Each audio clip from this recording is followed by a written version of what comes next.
Look around you. The world is filled with men who chase what is not theirs, who believe that happiness lies in what belongs to another. They whisper, they scheme, they justify their actions with illusions of love or destiny. And yet, in the end, they are left with nothing but regret. We often deceive ourselves about the nature of what we desire. The belief that other people's wives are easily available is one such deception. It is a mirage, a trick of the mind that arises when we allow ourselves to be ruled by impulse rather than reason. What appears to be within reach is not always so, and even when it is, the price is often far greater than we are willing to acknowledge. Consider this. If a man sees a locked chest in the middle of a marketplace, does he assume it is his to take, simply because it is within his grasp? Does the mere fact that it is in front of him mean it is open for him to claim? No rational person would think this way, and yet, when it comes to desire, men often abandon logic. They mistake accessibility for permission, proximity for possession. In truth, the idea that another man's wife is easily available is nothing more than a failure to see the full picture. A woman who entertains the advances of another man while married may appear to be within reach, but one must ask, what has made her this way? Is it a lack of virtue in her, or is it a lack of stability in her relationship? Is she truly available or merely lost? And more importantly, if she betrays one man, what makes you believe she will not betray another? The wise man understands that most of what he desires is not what it seems. He recognizes that fleeting pleasures carry unseen burdens. The momentary excitement of pursuing what is not his clouds his judgment, making him blind to the chaos that follows. He does not see the damage done to his own soul, the guilt that lingers, the destruction left in the wake of selfish actions. He does not see how he becomes weaker each time he gives in to such illusions, how he loses control over himself in pursuit of what was never his to begin with. Think of the men who have allowed themselves to fall for this illusion. They speak of passion, of love, of fate pulling them toward another man's wife. They tell themselves that they have found something real, something worth pursuing, something that belongs to them by right, and yet, what becomes of them? Their moments of indulgence turn into lifetimes of regret.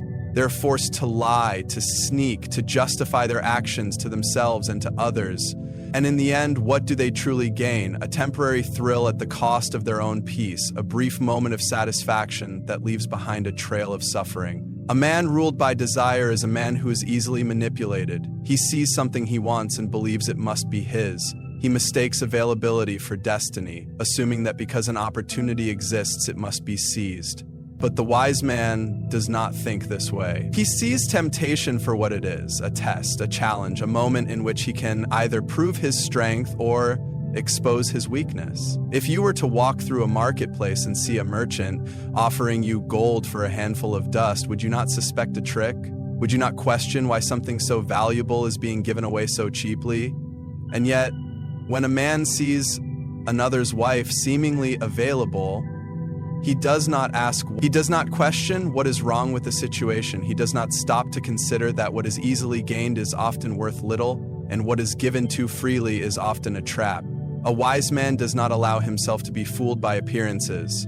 He knows that the things that seem effortless often bring the most pain. He does not pursue what belongs to another, not because he lacks the ability, but because he values himself too much to fall for the illusion. He understands that real strength comes not from taking what is easy, but from resisting what is tempting. Ask yourself, would you respect the man who takes from others because it is easy? Would you trust the man who cannot control his own desires? If the answer is no, then why become that man yourself? Why let yourself be deceived by the illusion of availability when true power lies in self-control? A man who is ruled by his impulses is a man who is owned by the world. But a man who sees through temptation, who recognizes illusion for what it is, who remains unmoved by what is not his, he is truly free. He does not chase what belongs to others because he knows that real strength lies not in taking, but in mastering oneself. Desire is a strange force. It thrives on what is forbidden. A man rarely longs for what he can easily have. Instead, his mind fixates on what is just beyond his reach.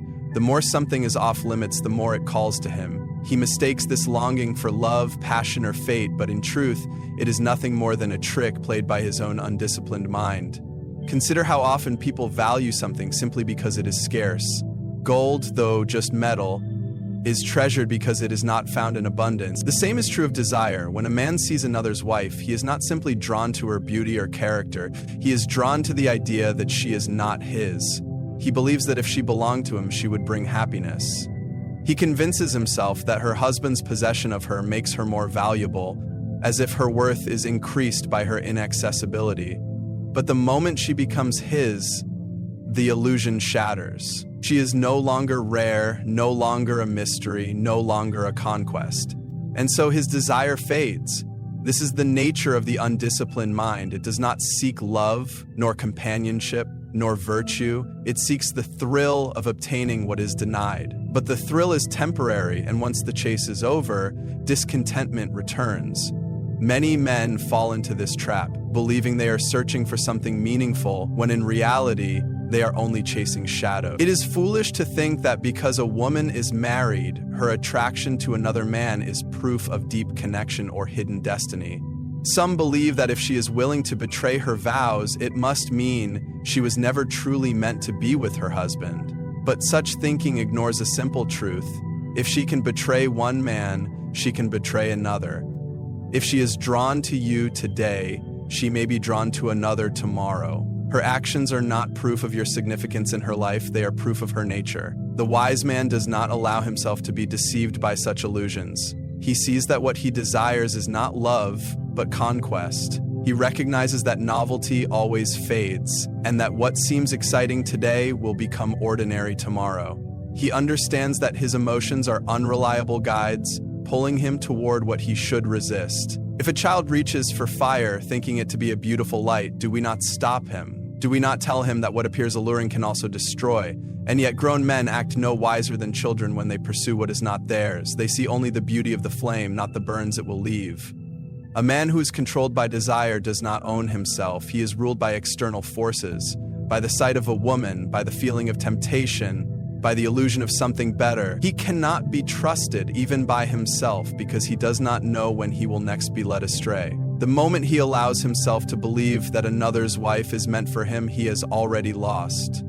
Not because the world will punish him, but because he has shown that he lacks mastery over his own mind. True strength is not found in pursuing pleasure, it is found in resisting it. The man who is indifferent to temptation is not lacking in opportunity. He is rich in self-control. He is the only one who understands that the desire for the forbidden is a weakness, a flaw in thinking that must be corrected. He does not see another man's wife as an object to be won, but as a test to be passed. Imagine two men. One follows every impulse, chasing after what is not his, mistaking pleasure for fulfillment. He feels powerful in the moment, but is left empty in the end. The other recognizes desire for what it is, a fleeting sensation that will pass. He remains unmoved, knowing that his strength comes not from taking, but from resisting. Which of these men is truly free? Which of these men can walk through the world without being controlled by his own urges? To crave what is forbidden is not a sign of fate, it is a sign of weakness. The wise man does not chase what is not his, because he knows that real power comes not from taking, but from self-restraint. He does not see another's wife as an opportunity, because he understands that anything gained through betrayal is never truly gained at all. Discipline is the foundation upon which all strength is built. Without it, a man is a slave, not to another but to himself. He is pulled in every direction by his impulses, unable to resist temptation, unable to say no to what his desires demand. He mistakes indulgence for freedom, failing to see that true power lies in self-control. A man who cannot govern himself is no different from a leaf caught in the wind, carried wherever external forces push him. It is easy to pursue pleasure. It is easy to chase after what looks appealing in the moment. The undisciplined man justifies his actions by saying he is only following his heart, only taking what life offers him. But this is not the way of a strong man. It is the way of a weak one. Strength is not measured by how much a man can take, but by how much he can resist. A beast follows its instincts without question. A man must rise above them. Temptation will always exist, but it has power only over those who have not mastered themselves. A married woman who shows interest in another man may seem like an invitation, a rare opportunity, a sign that fate is offering something special. But the disciplined mind does not fall for such illusions. It recognizes that what is gained easily is rarely worth having. A woman who is willing to betray her vows for you may just as easily betray you for another. A moment of pleasure, no matter how thrilling, is never worth a lifetime of regret. The man who lacks discipline will always justify his desires. He will say that he could not help himself, that the temptation was too strong, that the circumstances were beyond his control. But this is nothing more than an excuse, an admission of weakness. A man who truly understands his own mind does not blame the world for his actions. He takes responsibility for them. He does not see temptation as an unstoppable force, but as a challenge, a test of his own strength. To be ruled by desire is to live in a constant state of restlessness.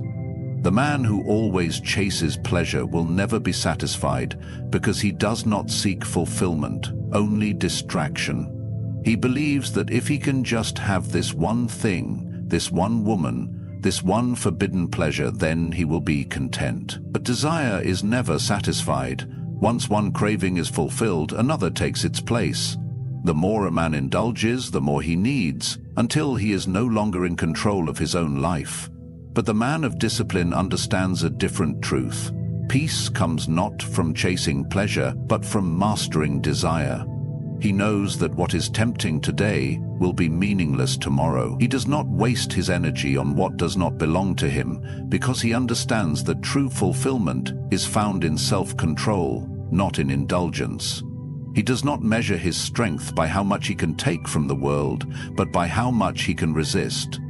A disciplined man does not fear temptation, because he knows that he is stronger than it.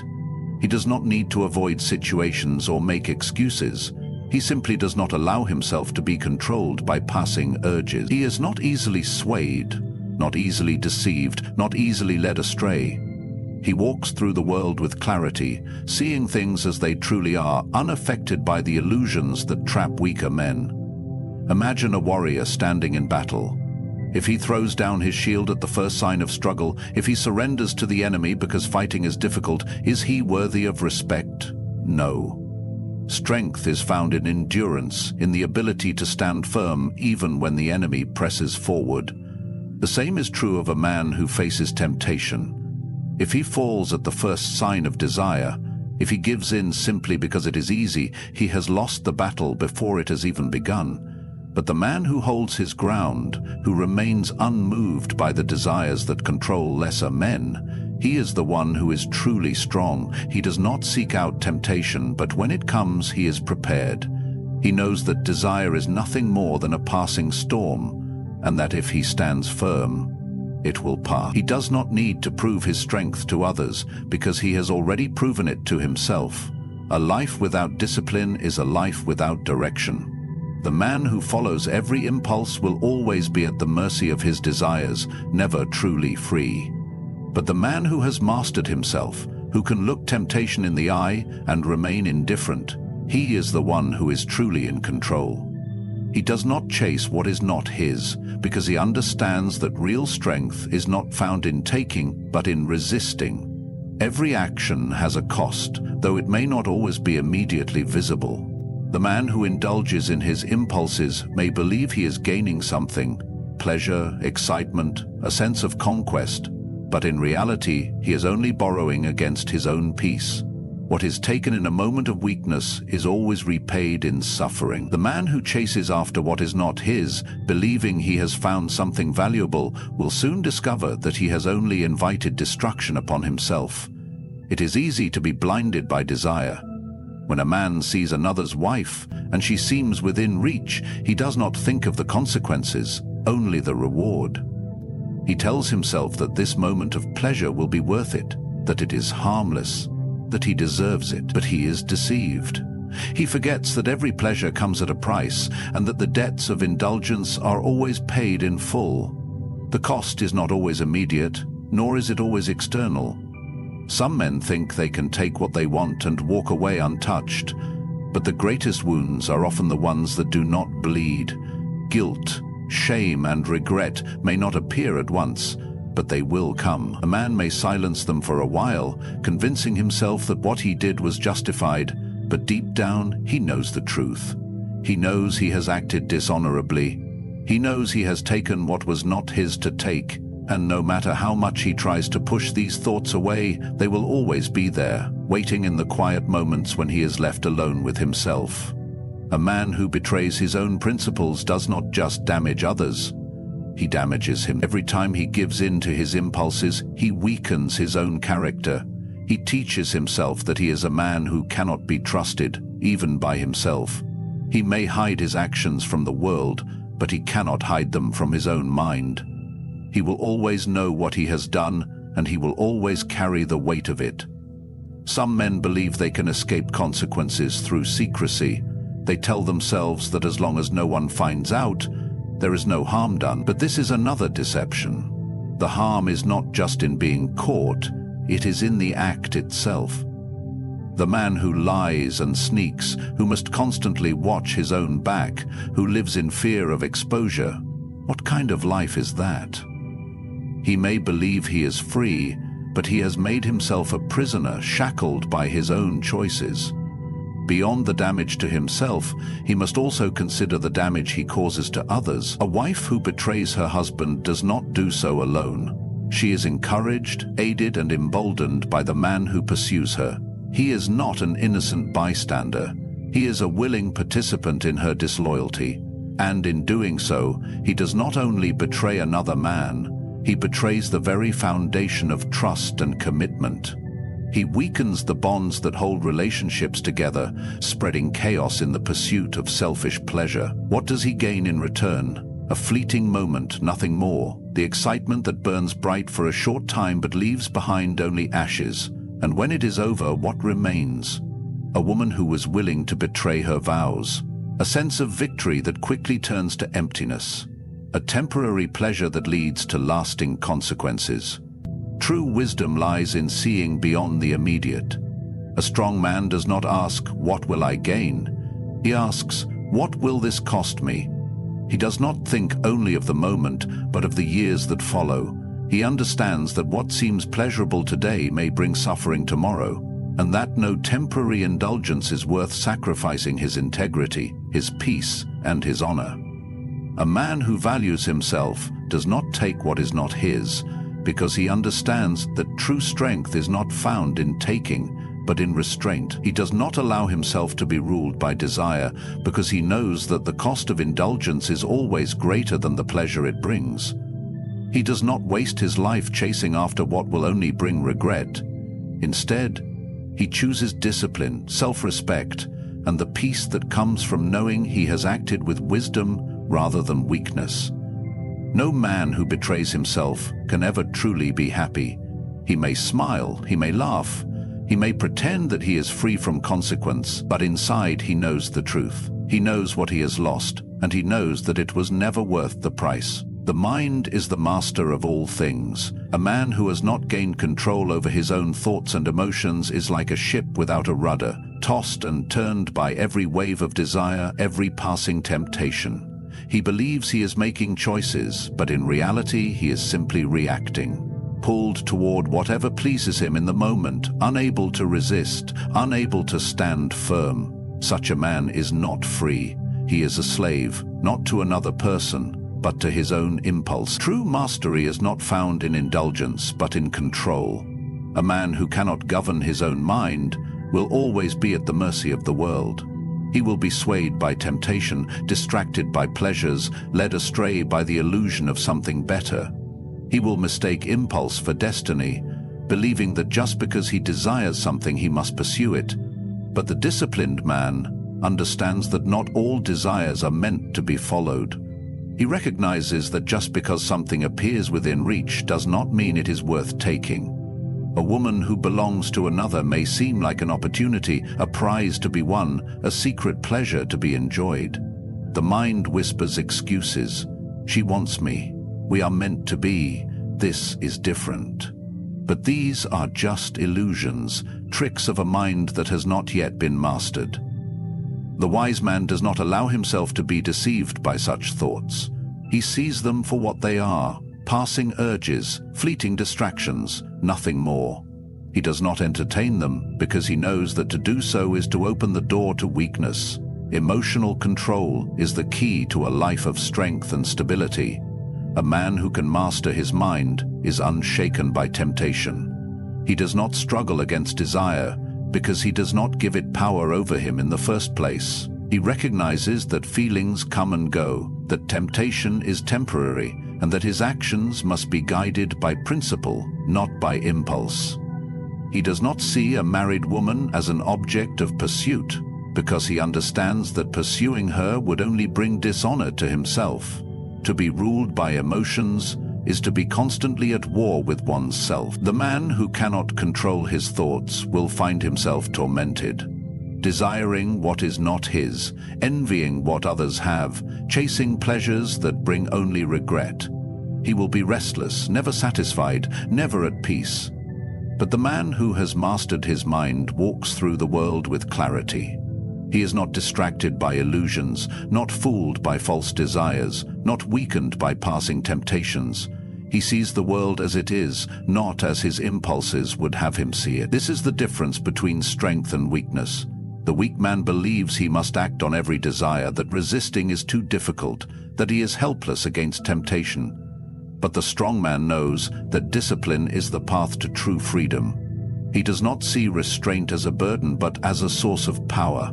He understands that to give in to every impulse is to be controlled by them, and that real strength comes from the ability to remain unmoved. Imagine a man who trains his body, lifting heavy weights, running long distances, pushing himself to his limits. He does this not because it is easy, but because he knows that discipline builds strength. The same is true for the mind. A man who exercises control over his thoughts, who resists temptation, who refuses to be ruled by his emotions, he is training himself for a life of true power. He is building a fortress within himself, one that no temptation can break through. Some may say that it is natural to give in to desire, that it is part of being human, but what is natural is not always what is best. It is natural for a child to cry when he does not get what he wants. It is natural for a wild animal to act on instinct without thought of consequence. But a man is not a child, nor an animal. He has the ability to choose, to think, to govern himself. He is not bound by his impulses unless he allows himself to be. The one who masters his mind does not fear temptation because he understands it. He sees it for what it is, a momentary test, a passing thought, a whisper in the wind. He does not let it dictate his actions. He does not allow it to lead him astray. Instead, he remains firm, steady, unshaken, and because of this, he is free. True freedom is not found in the pursuit of every pleasure, but in the ability to walk away from them. The man who can master his own desires, who can look temptation in the face and remain indifferent, he is the one who has truly won. He does not need to take what is not his because he has something far greater, control over himself. A man's character is not determined by what he claims to believe, but by what he does when tested.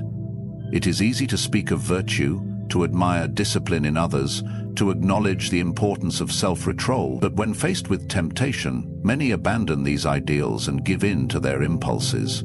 They justify their actions in the moment, convincing themselves that this time is different, that their feelings are too strong to resist, that they are somehow the exception to the rules they once respected. But a man's true strength is revealed not in words, but in his ability to act according to his principles, even when it is difficult. To be principled is to live by a code that does not change with circumstances. A man who is guided by values does not waver simply because a tempting opportunity presents itself. He does not betray his integrity for a fleeting pleasure, nor does he allow emotion to override his judgment.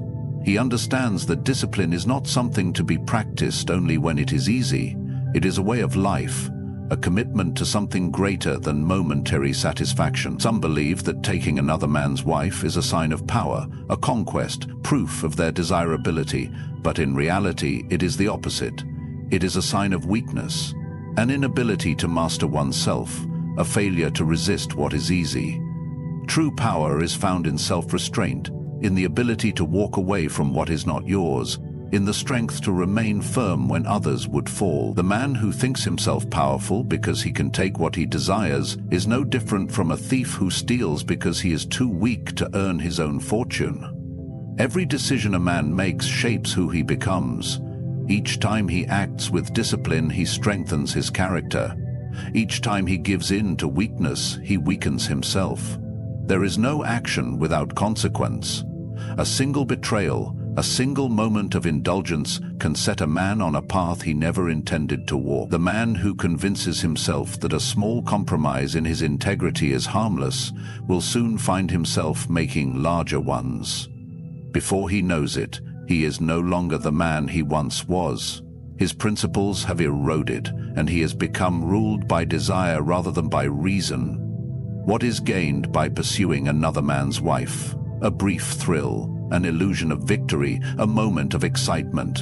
And what is lost?